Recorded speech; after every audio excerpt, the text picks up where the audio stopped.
स्वामी, देवीने वासवी म्हणूनच जन्म का घेतला? त्यामागचे कारण काय?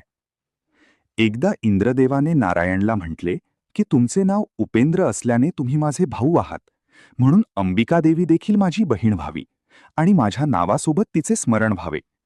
तेव्हा अंबिकेने इंद्राला वचन दिले होते. पुढे जेव्हा देवांना स्वतःच्या शक्तीचा गर्व झाला, तेव्हा परंतत्वाने यक्षरूप धारण करून वायू आणि अग्नीचा गर्व मोडला. तेव्हा इंद्राने देवीची श्रेष्ठ स्तोत्रांनी स्तुती केली.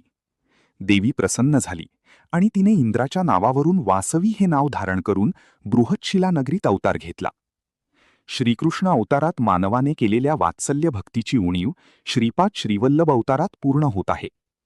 कलियुगात जे कोणी वासवी आणि श्रीपादांना स्वतःची मुले मानून वात्सल्य भावाने भजतात, स्वामी त्यांच्या घरी बालरूपात वावरतात, हे त्रिकालाबाधित सत्य आहे. येथे योगीराजांनी एकादशीचे महत्त्व सांगितले. एकादशीच्या दिवशी सर्व पापे अन्नाचा आश्रय घेतात, म्हणून एकादशीला उपवास करून द्वादशीला ब्राह्मणाला अन्नदान केल्यास पापनाश होतो. केवळ उपवास करून पारणे केल्यास पुण्य मिळते, पण पाप नष्ट होत नाही. अशाच प्रकारच्या दैवी कथा आणि श्रीपाद श्रीवल्लभ स्वामींच्या लीला अनुभवण्यासाठी ह्या व्हिडिओला लाईक करा आणि आपल्या चॅनलला सबस्क्राईब नक्की करा. कमेंटमध्ये दिगंबरा दिगंबरा श्रीपाद वल्लभ दिगंबरा लिहायला विसरू नका.